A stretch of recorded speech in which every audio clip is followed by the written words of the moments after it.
Hello and welcome to my channel, Fight for the Sky. I usually don't do an intro for my own writing, but this poem is a story and is quite long. I wish I was a more masterful video creator, as I would love to see an animated video telling this story, but alas, I'm an amateur in that regard, so this video is intended for listening rather than watching. This is a story of our universe, but from a grand and spiritual perspective. It is fiction, but there's usually some truth in fiction, and we will never know where the ideas came from or how much of reality speaks to us through our imagination. Sit back and let your own imagination speak to you as you listen to this poetic story called The Tale of the Time Watchers. Before the creation of matter, there was the creation of time, and angels were tasked with watching it go by. From the largest to the smallest and the shortest to the longest, they were each assigned a span to observe from up on high. One to watch the seconds and account for every cause, each minute detail that in the end explains it all. They see in every second a whole story within its walls, and every new beginning in its rise and in its fall. Another to watch the minutes and account for every breath, to be sure each is exact despite the variable perceptions. Some will claim a birth while others usher in a death.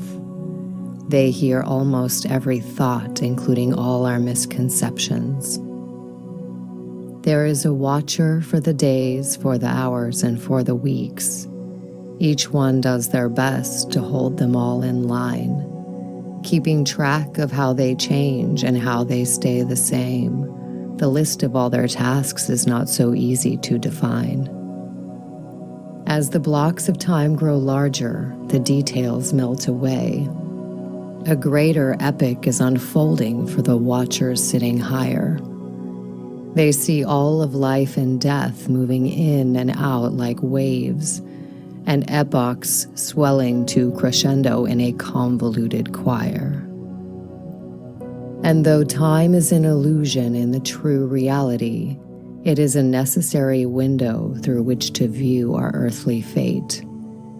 We can only guess the future and the past we vaguely see, but in the present moment there is no early and no late.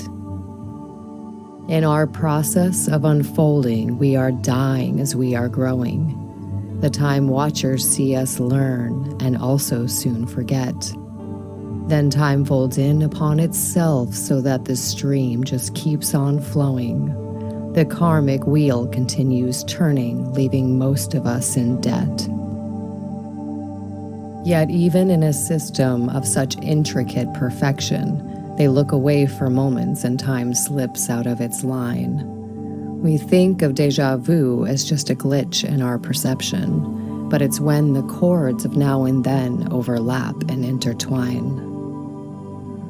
The watcher of the centuries sees truths we'll never know, and all the forces guiding us along these paths we tread, then sees it all as it plays out, as above, so below. Yet they should not interfere with the way our minds are led. Their task is the most difficult in all the realms, in all dimensions, to keep time in proper line for each of us the same, and record all of our setbacks and every one of our progressions, while staying neutral in our wars when they know where lies the blame.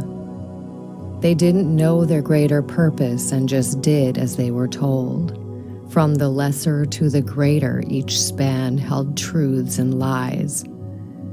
With frustration at their impotence, they observed it all unfold, though they could clearly see the darkness lure men in with its disguise.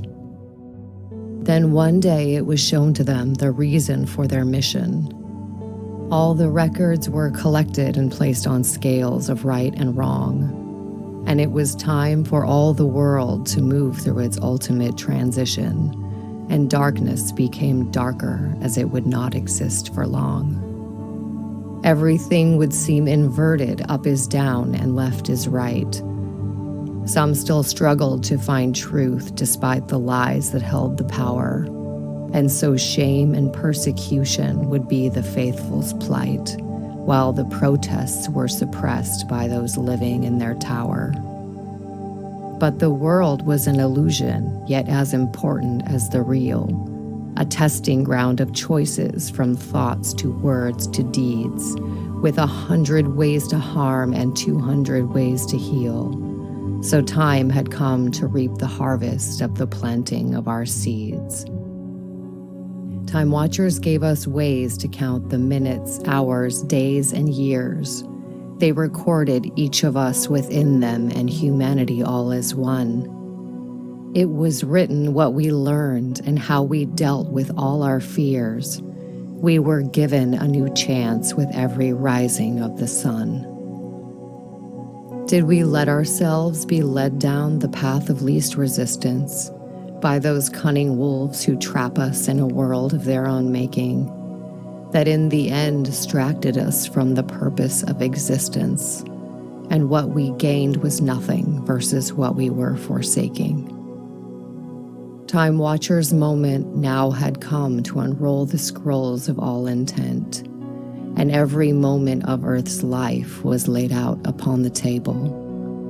Though we were all trapped here without our soul's consent, we had free will to choose our higher selves or to decide it was a fable. So in the end, the precious time we had was for a reason. Did we search for truth and love despite the lies and pain? Did we forgive the imperfections of all life in every season? The Time Watchers held the answers, and their work was not in vain.